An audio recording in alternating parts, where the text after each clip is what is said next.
बसपा प्रमुख मायावती इन दिनों काफी एक्टिव नजर आ रही है। हाल ही में मायावती ने भतीजे आकाश आनंद को लेकर बड़ा ऐलान किया था। मायावती के इस फैसले को बीएसपी की धमाकेदार एंट्री के रूप में देखा जा रहा है। साथ ही पार्टी राज्य में अपनी मौजूदगी भी लगातार दिखा रही है। इसी कड़ी में मायावती ने योगी आदित्यनाथ सरकार पर तीखा हमला बोला है। उन्होंने प्रदेश में मदरसों को अवैध करार देकर तोड़े जाने की कार्रवाई को गलत ठहराया है और सरकारी स्कूलों में दाखिलों में भारी गिरावट पर चिंता जाहिर की है।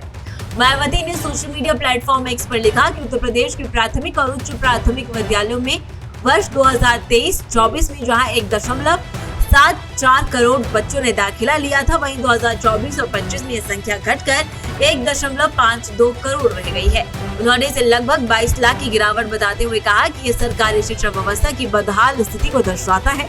उनके अनुसार ये गिरावट गंभीर और चिंताजनक है, जिससे ये साफ है कि राज्य सरकार शिक्षा की बुनियादी जरूरतों पर पर्याप्त ध्यान नहीं दे रही है।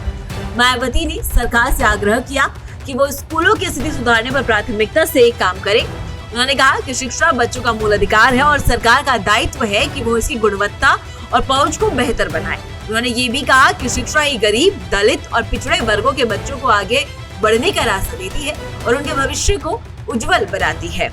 बसपा सुप्रीमो ने ये भी कहा कि उत्तर प्रदेश सरकार निजी मदरसों के प्रति सहयोग का रवैया अपनाने के बजाय उन्हें अवैध बताकर तोड़ रही है, जो कि न केवल अनुचित है बल्कि बुनियादी शिक्षा को कमजोर करने वाला कदम है। मायावती ने सरकार को सलाह देते हुए कहा, सरकार को अपना रवैया बदलना चाहिए और मदरसों को बंद करने की बजाय उन्हें शिक्षण व्यवस्था में शामिल कर प्रोत्साहित करना चाहिए। उन्होंने चेताया कि इस प्रकार की कार्रवाइयाँ राज्य में गरीब और अल्पसंख्यक समुदायों के लिए शिक्षा के अवसर सीमित कर सकती है, जिससे सामाजिक असमानता और गहराएगी।